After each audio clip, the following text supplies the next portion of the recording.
Alright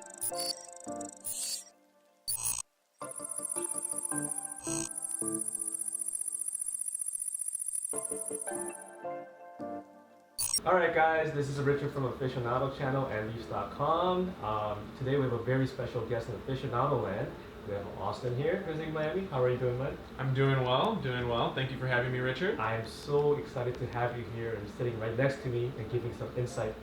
I cherish this opportunity to pick your brain. Oh man, you're too kind. You're too kind. Today Austin's here with us to give us his advice on how to properly set up an aquarium. Austin? So before we started, Richard asked for kind of the top 5 things that I would normally recommend that I talk about, and most of my long-term clients are probably sick of hearing me talk about it because they're important and they can be missed. So the number one thing when it comes to any reef system, whether you're starting up a new one or trying to get your existing system back in order, is your source water. And of course we're talking about purifying your fresh water, so an RODI system, and then number 2 is going to be your salt. So when it comes to your RODI system, I always recommend keeping them as simple as possible. There's a lot of fancy systems out there which can be great, and they're going to serve a purpose for a lot of aquarists, but particularly for a newer aquarist, they're kind of going to overcomplicate the situation and potentially send your mind down a whirlwind of questions. Maintenance will be more difficult, etc., etc. So number of stages don't really matter. We are going to want, of course, a pre-filter, then generally some kind of a carbon block. Then it can go up to your RO membrane, which is your workhorse. It's going to do 90% of the work in your system. And then finally the DI resin, which is kind of your polisher. You can get into different variances in there, of course, but always remember that every stage in your RODI system, the first stage protects the next stage. That's really the only purpose for all of these stages. Technically, we could take our tap water and put it directly through DI resin and produce 0 TDS water. But how frequently are we going to be replacing that resin, and how expensive is that going to be compared to maintaining these other filters? So we always kind of want to weigh that, the difference in cost of maintenance and then of course cost of installation.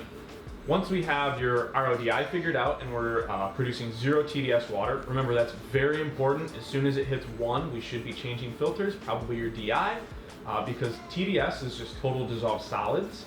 And that could be copper. It could be 1 part per million copper for all we know, unless we're testing these specific elements. If you have questions about those specific elements, the ICP tests that are around these days are actually a pretty good way of figuring out what's in there. Also, keep in mind that silicates cannot be tested with TDS meter. They do not create any current in the water, so you can have 0 TDS water and you can be pumping out a pretty high amount of silicates. So if you have ongoing nuisance algae issues, I do recommend an ICP test for your RODI water to determine if there's silicates in there. So once we have your RODI system figured out, we move on to salt. Honestly, nowadays, I think you can be successful with any salt on the market. You truly can. The difference is, or the question is, do we have to buffer the salt at all? We really want a consistent salt. So quick mixing, consistency with as little residue as possible are the 3 things that I'm going to be looking for. I'm not going to get into it past that. If you have more questions, feel free to contact me, contact Richard, and we can start a thread on that. I'm going to check my notes for my next recommendations. So number 3 would be purchase reputable equipment, companies that have existed for a while that we know are doing thorough R&D, and we know that have great customer support. We have to keep in mind, no matter how expensive or how great of a quality the product is, everything will fail. It's not a question of if, it's a question of when. So we want to be prepared for that. If we can, we definitely should have backups, particularly a return pump and in-tank flow, like some of Richard's power heads in here. He has enough where if one went down, it's not the end of the world. But if we're running with 1 power head, it's going to be a really good practice to have an extra one on hand. Same thing with that is any kind of backup power. If you can have a battery backup for your power heads, that's going to be really useful. And generally we're going to recommend having a return pump, some kind of backup return pump on hand too. The support comes into play because again, these things will fail. No matter the quality, they're going to fail. So we want to make sure that, I'm personally always really intrigued by some of the products we see coming out of Japan, coming out of Europe, and I have some great connections there, but if they're not have any, if they do not have stateside representation in regards to distribution and/or support, we could be in a rough spot pretty quick, especially if it's something like a main pump or a light. If we can't get the support to get our systems back up, it can go downhill quickly. Number four is going to be focus on a specific animal if you can. I get a lot of clients that come to us and say, hey, I have no idea what I want. And then we start looking through a magazine or a book or the aficionado blog, and they can say, I really like this coral, Austin, or I really like this fish. From there, we can kind of develop a plan and a solid stocking list, and even an order of stocking lists down the line. I know, being a lifelong hobbyist for 17 years now, it's difficult to come up with these visions, and we're always going to have those impulse buys. But if we can try and streamline our animal choices, it's going to save us money, and it's going to lead to long, healthy lives for the animals themselves.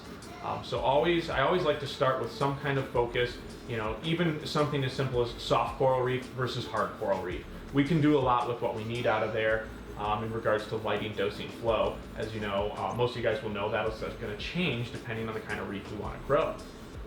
The fifth recommendation that I try to abide by, and I'm guilty of not abiding by it oftentimes, is keep your system as simple as possible. The more stuff we have on our system, the more chances for failure they are. As we previously discussed, everything will fail at some point. So if we have 50 pieces of equipment for a method that could be done with 5 pieces of equipment, we're setting ourselves up for more maintenance down the line. Not necessarily setting ourselves up for failure, but you will have to maintain those additional pieces of equipment. So again, being in the industry or in hobby for 17 years, I want my systems to be as simple as possible, so I can go do other things like visit Richard in the Miami area, visit Julian, and go to the Frost Museum. And right now, I'm not too worried about my tank. I've got a return pump with a battery backup on it. I've got an Ecotech Vortec with a battery backup on it. I have my girlfriend feeding the fish. So anytime we can remove additional equipment to keep it simpler, it's going to be a huge benefit to us and the animals long term. Leading into that same thing is for number 5 is keep up with your maintenance. If we're not doing prophylactic maintenance on our pumps, if we're not taking them apart every 3 or 4 months, I just like to say quarterly, or at least every 6 months, to inspect the magnets, to inspect the props, one day your pump's just going to fail. It's going to fail anyways, but with prophylactic maintenance, we can really extend that lifespan and really extend the maintenance intervals too.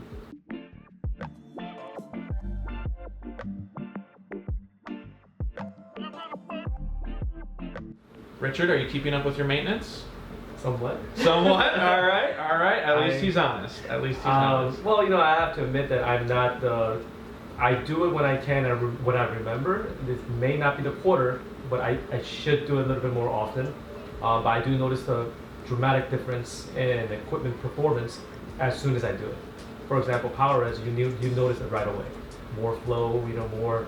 You could notice the surface agitation, more flow. You could see the corals reacting much better. So yes, those are very good points that I should really try to live by. Well, we all should try to live by them, and if some aquarists can come in to see my personal system or my office system, and I'll always be the one to say, do as I say, not as I do. But there is, with redundancy in mind, we can get away with a little bit of laziness here and there, and there's nothing wrong with that. I'm never going to say run your phosphates at 50 parts per million like one Richard Ross might talk about, but there is a lot we can do to help our systems be stable long term. Richard brought up a great point with the power heads. We had an Ecotech Vortec on a client system that had just a little bit of algae on there. And the algae grows slowly over time, so we didn't really notice that the flow was slowing down so much. We cleaned it, and all of a sudden, the fish were pinned against the glass. And it's just a reminder, that pump probably hadn't been thoroughly cleaned in close to a year. And it's just a reminder that every day the thing slows down a little bit. We don't really notice it. We clean it, and with that we can take a toothbrush. It takes 5 minutes, Yeah. put it back into place, and boom, we're back up to full power. Yeah. So it is important that we keep up with those things. And I think I like the way how you brought about inspecting the magnets as well, because Yeah, that's huge. because you know, like it doesn't happen often, but it does happen time to time, and you know, like you could see the magnet swell up and you could see the rust coming out of it. Yes, a little bit of rust will not kill your tank, but Right. I mean, it's long term. It will affect your tank. Exactly, So yeah. it's important for you to notice it as it happens, and if you catch it early, it's much better for your tank. Right, right, and especially, you know, the whole industry is certainly trending in a less or no water change type fashion with the ICP tests, with Yeah. things like the Triton system Right. coming into the fray. I think it is the future of reef keeping. There's no doubt in my mind. And so without doing these water changes, without diluting the pollution, so to speak, you know, that's going to become even more important over time. And even the best companies still have to source the same type of neodymium, Yep. and neodymium in salt water long term does not get along. Yep. So it's just a little thing to check out, and you'd be surprised at the brands of pumps that I found some issues with. And it's nothing against the brands; it is inevitable.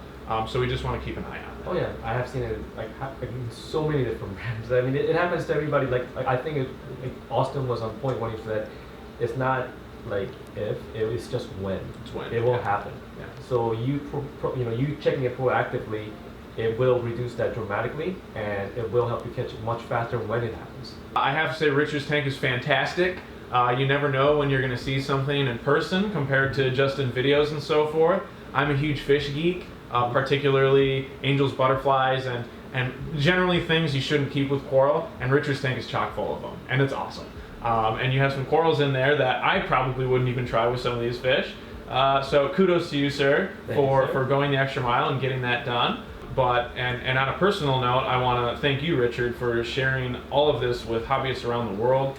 This guy's done just a fantastic job, and he shares things from every side of the industry and from every manufacturer. You know, a lot of times when we see a blogger, it's, you know, kind of on a bandwagon and so forth, and Richard goes the extra mile to support everyone. I think it's fantastic, and I hope you like all of his videos from here on out. All right, guys, thank you for joining us. I hope you enjoyed this segment. I hope you learned something from it, and I hope you take some of the points that Austin brought up and then utilize it into your own system. And have a great day, guys. Thanks, guys. Happy reefing.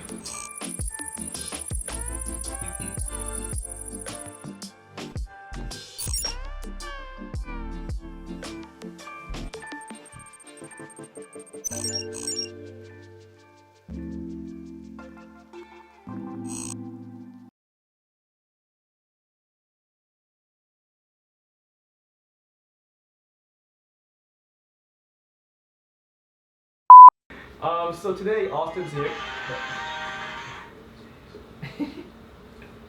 Blippers. All right. And usually I just always turn my phone on silent. Today's not the case. And then that's going straight to the bloopers.